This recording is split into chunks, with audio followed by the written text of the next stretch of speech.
olhando para os números que saíram, que eu também tive acesso e também já os analisei, há várias razões para este aumento. A primeira razão é que passou a ser obrigatória a notificação no SINAV dos casos de sífilis, uma coisa que não era feita antigamente, pelo menos não em todos os casos, só em casos de sífilis neonatal ou transmissão vertical e outros casos também como neurosífilis é que estavam recomendados, agora não, agora há uma maior notificação porque o painel aumentou, portanto isso é normal, esse aumento por esse fator, assim como também nas gonorreias, as infecções urinárias, infecções gonocócicas e não gonocócicas, as urtrites, portanto, passaram a ser mais declaradas do que eram de antes. Portanto, essa é a primeira constatação que temos que fazer desse alargamento. Portanto, há um aumento, porque antes não havia, o número de reportes era muito baixo e agora não, é um número mais efetivo.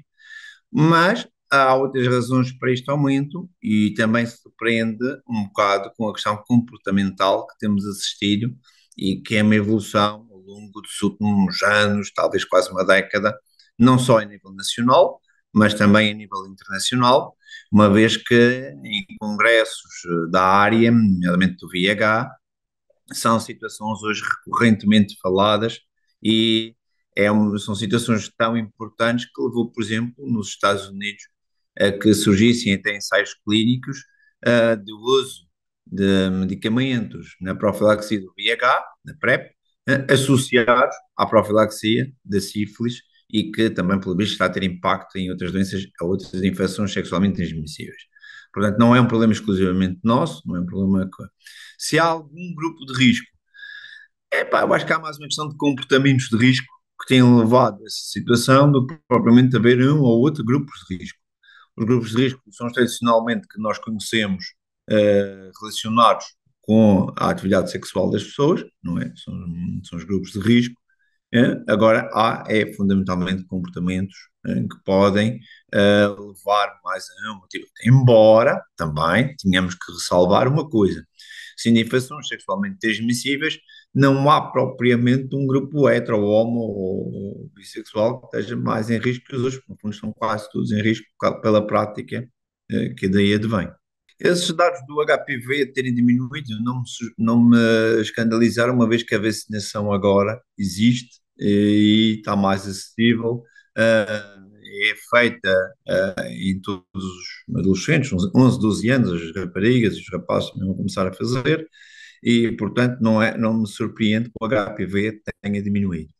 Em relação à clamídia, ainda agora numa reunião reunião da Apex que houve em dezembro, se falou exatamente dessa situação, por causa da relação das infecções sexualmente transmissíveis, e o grande problema é que ela não é procurada, não é investigada, não há uma rotina em que se faça esse diagnóstico. Por exemplo, muita mulher hoje em dia é seguida no médico de família por infecções urinárias recorrentes e nenhum deles se lembra de pedir a clamídia. E muitas vezes essa é a causa. É um micro-organismo que não é frequentemente pesquisado, isso é um facto. Portanto, dizer que elas se estabilizaram ou que realmente estão a diminuir, e ainda há pouco tempo, numa reunião que tive, nessa reunião que tive, estava uma pessoa que representava a IRS Norte e foi antes de terem acabado a IRS, portanto, e falava-se que tinha que haver uma validação mais ampla para se poder equacionar essa situação. Isso foi lá falado e fui discutir, e de facto as pessoas também concordam que tem que ser. Portanto, dizer que a clamídia está a estabilizar, isto é fácil, acabar com a doença. É não procurá-la, nem em termos de números disso. Portanto, não sei se essa situação está realmente assim. Então, também vi os números, e como lhe digo, o HPV diminuir não me escandaliza, porque há vacinas e há tudo mais. A clamídia estar a estabilizar, sinceramente, tenho algumas dúvidas dos números apresentados por esta razão que já disse. Em relação à União Europeia, temos que voltar a dividir a União Europeia em duas, o Norte e o Sul da Europa. Os comportamentos são diferentes, todas as atividades são muito diferentes. Talvez a melhor maneira de nos compararmos é mesmo com os espanhóis ou com os italianos ou mesmo com os franceses, que são mais o Sul da Europa. No enquadramento da União Europeia, diria que estamos mal. um ganhamento total da União Europeia, diria que estamos mal, porque realmente era preciso investir muito mais em saúde do que se está a fazer agora, para se conseguir níveis, ou então aproximar os níveis ao norte da Europa em termos de atendimento, em termos de tratamento, em termos de rastreios, em termos de seguimentos. Portanto, era preciso um investimento brutal em Portugal. Vamos ser sinceros, neste momento não existe. Mesmo mudando o governo, não vai existir, porque era preciso, não é só pagar ordenados, não é? Que os ordenados já são baixos, nós em Portugal sabemos disso, ninguém nos compara. Qualquer pessoa que trabalha em Portugal, se for comparar aquilo que faz com qualquer trabalhador na mesma profissão no norte da Europa, as diferenças é que nós somos um décimo dos outros, né? Portanto, e isto em termos de saúde era preciso um investimento brutal para se ter. Comparando os países do sul da Europa, há realmente quem esteja melhor. Por exemplo, os espanhóis, apesar de tudo, estão melhor organizados e têm, se calhar, o problema mais definido, com melhores estratégias, melhor combate. Há quem esteja mais ou menos ao nosso nível, ou com pouca diferença, que são casos italianos, em que, não sei, ou é possível latinos, não consigo perceber, mas os espanhóis também o são, mas realmente falta-lhes organização. A nós falta-nos organização e recursos. Quer dizer, não há meios. Nós temos neste momento 1 milhão e tal de pessoas em Portugal sem médico de família, ou sem consulta de seguimento, e é 1 milhão e tal de pessoas que não é rastreado, não é seguido, não é avaliado, e que têm outras doenças como os outros todos. Quer dizer, como é que se pode controlar qualquer coisa se temos 1 milhão e tal de pessoas, menos 1 milhão e meio de pessoas em Portugal que não têm qualquer tipo de apoio médico? Não há volta a dar. Quer dizer, nós não podemos funcionar assim porque isto não funciona. Eu acho que temos que englobar tudo no combate às infecções sexualmente transmissíveis. Não só a sífilis, não só a gonorreia, mas também o HPV, a clamídia, como falou, a hemófilos do Crei, a própria VIH, hepatite B, hepatite C, portanto, tudo isto. É preciso uma estratégia. E é preciso uma estratégia que se pense nela, não para amanhã, mas o que é que a gente quer fazer daqui para os próximos 20, 30, 40 anos. Ok? Que a gente tem que atuar. Sem dúvida que é preciso mais gente no terreno, sem dúvida que é preciso coordenar melhor as coisas em termos de organização. É preciso vermos em que populações é que queremos de facto atingir, pelo menos numa primeira fase, numa segunda fase e numa terceira fase. Isto tem que ser feito assim. Numa primeira fase, populações de maior risco, numa segunda fase, uma população intermédia, numa terceira fase, uma população de menor risco. Isto são os passos que se tem de dar para se conseguir intervir de modo gradual, de modo a podermos atingir realmente um estado satisfatório daqui por 20, 30 anos ou 40. Depois é preciso uma coisa, é preciso não termos o tabu, a vergonha de falar nisto desde as crianças. É preciso falar desde a primeira classe, com linguagem adequada, mas ir falando das coisas para quando eles chegarem a uma idade perfeitamente ativa, em termos de comportamento sexual, saibam o que têm que fazer, como devem fazer, nestas coisas todas. Não adianta só estarmos a pedir aos médicos para notificarem e depois não sabemos o que se faz com aqueles números.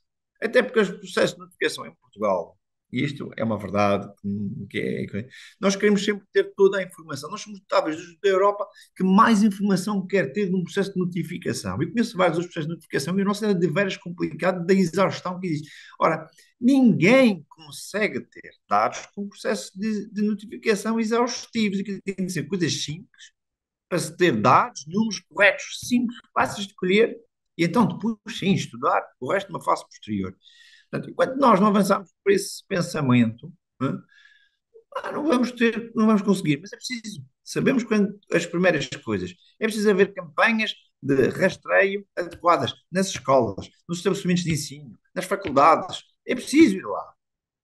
Por exemplo, aqui há 3 anos atrás houve um estudo feito em termos de universidades, em que a incidência de VIH era altíssima.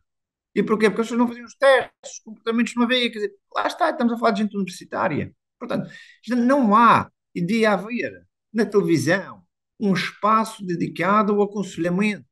Não existe uma campanha para o VIH que seja realmente. alerta desde 2015, que foi quando houve a última, em que houve uma associação que pôs uma providência cautelar porque era demasiadamente agressiva. Opa, estamos há 10 anos quase sem uma única campanha para o VH na rua, num outdoor que chama a atenção das pessoas.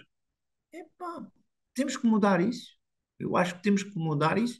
Temos que cultivar as pessoas, temos que levar às pessoas a informação, mas levem a informação desdramatizada.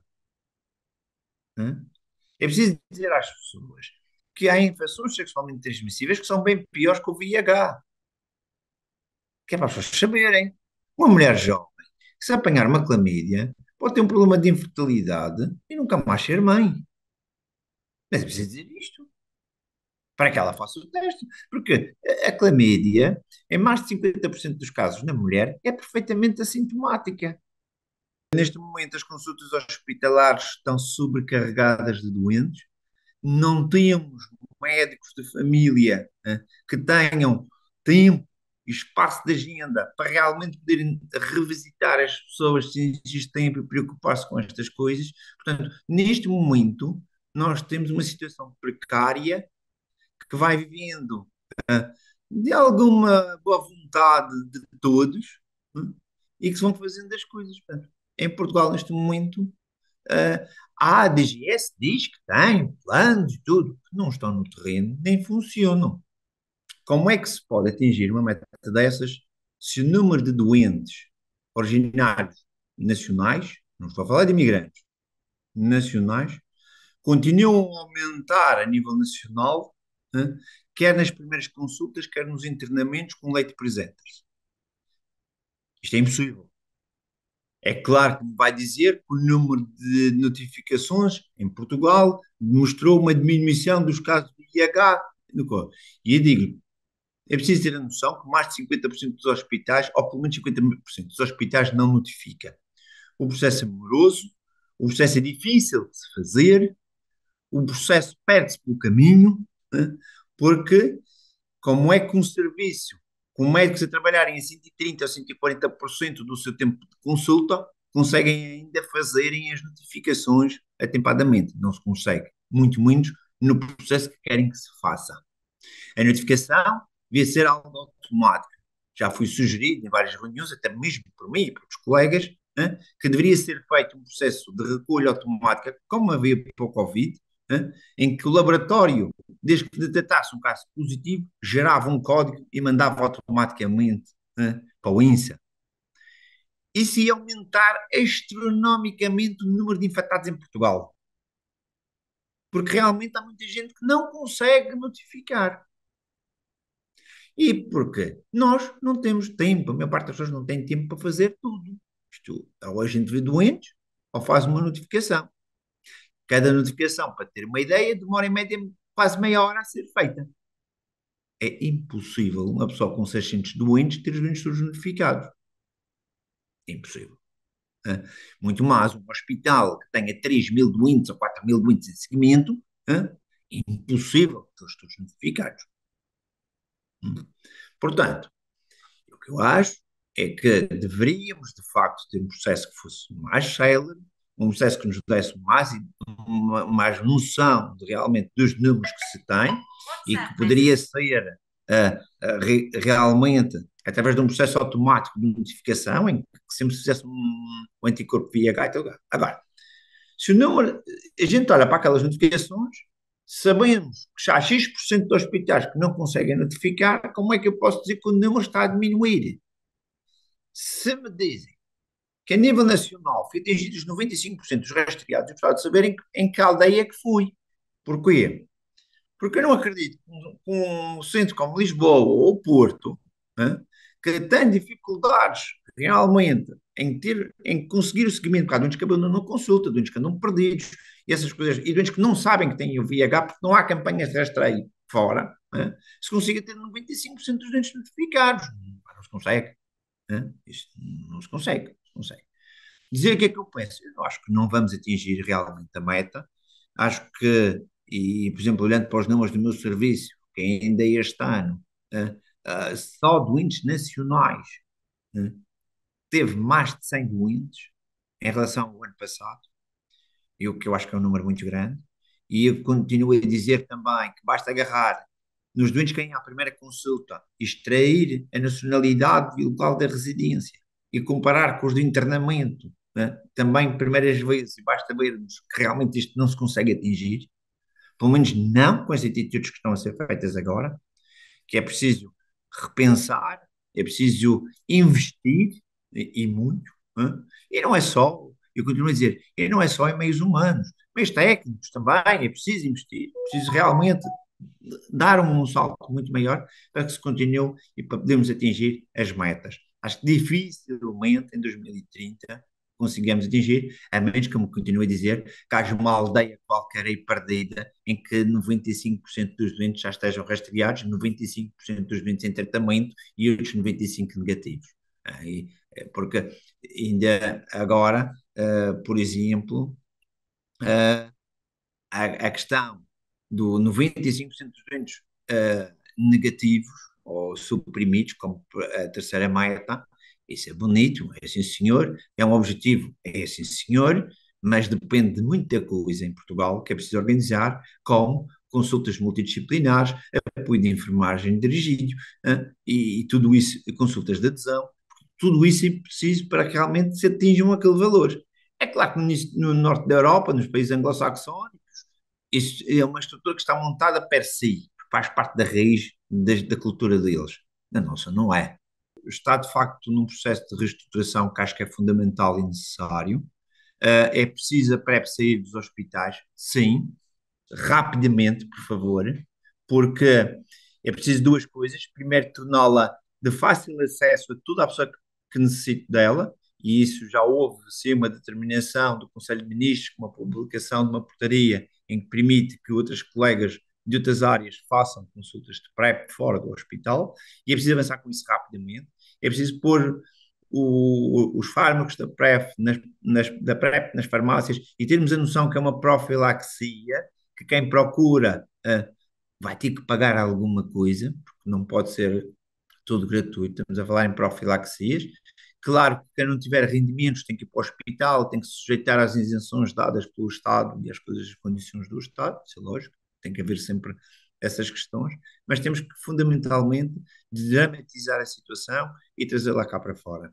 É preciso que ela chegue a todos os anos rapidamente, que as pessoas possam prescrever e fazer. É preciso tornar mais célere o processo. É preciso que as pessoas façam análises, façam as coisas todas, mas que lhes permita um seguimento de acordo com as coisas, porque senão não há estrutura que aguente aquilo que estamos a fazer aqui em Portugal.